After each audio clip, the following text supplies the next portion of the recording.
Bonjour à tous et bienvenue dans Contact. Aujourd'hui, nous avons réuni notre panel d'usagers de la route et nous les avons confrontés à des situations dangereuses. Comment réagiront-ils? Découvrons ça tout de suite.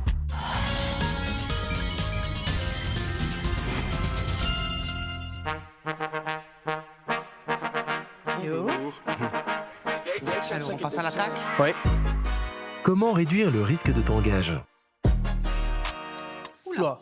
C'est pas possible, un truc Mais pareil. il s'en rend pas compte. Il n'y a pas de rétro. Il va tout perdre, lui. T'as vu comme ça balance? Ah bah voilà. ouais.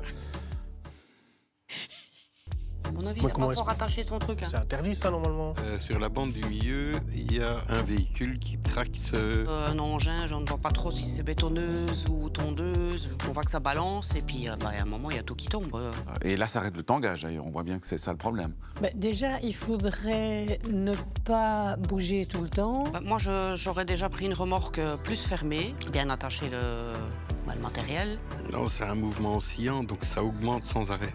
À mon avis, il faut réduire la vitesse déjà. Et s'il y a moyen, essayer de ne pas aller de gauche à droite. Je comprends pas comment la police de la route n'est même pas venue tout de suite avec toutes les caméras qu'il y a aujourd'hui.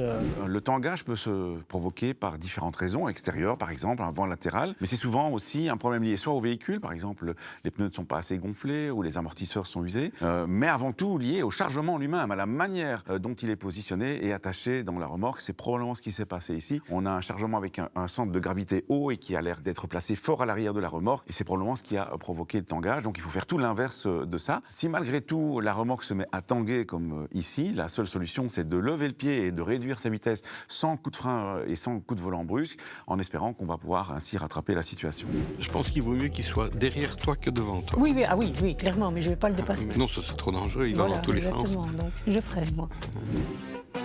Comment réagir dans cette situation? Mais non.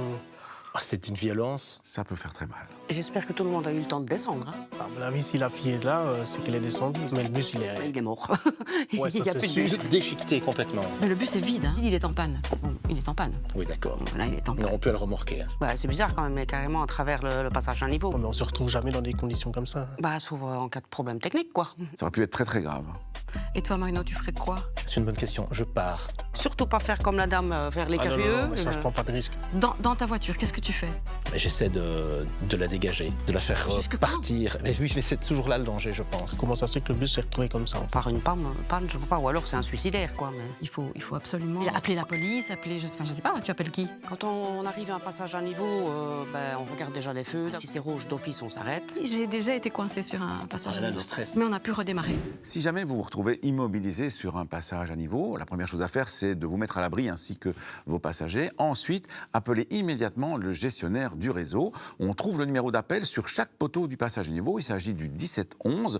On trouve aussi sur ce poteau le numéro de la ligne et le numéro du passage à niveau.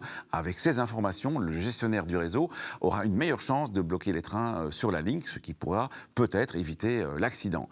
Mais évidemment, il faut tout d'abord essayer de ne pas se retrouver immobilisé sur un passage à niveau. Le code de la route prévoit d'ailleurs qu'on ne peut pas s'engager sur un passage à niveau si on a des risques de se retrouver immobilisé sur celui-ci. Arrêtez-vous bien avant le passage à niveau si vous voyez qu'il y a trop de circulation devant celui-ci et que vous ne pourrez peut-être pas le franchir d'un coup. Je savais pas, moi, qu'on pouvait trouver le numéro de téléphone d'Infrabel et puis le numéro de la ligne sur le poteau. Comme quoi, on en apprend tous les jours. Voilà, Contact, c'est déjà terminé pour aujourd'hui. Merci d'avoir été avec nous. Si vous voulez continuer à suivre toute notre actualité, vous pouvez le faire via le site internet et l'application RTBF Actu. Quant à moi, je vous retrouve dès la semaine prochaine et d'ici là, bonne route!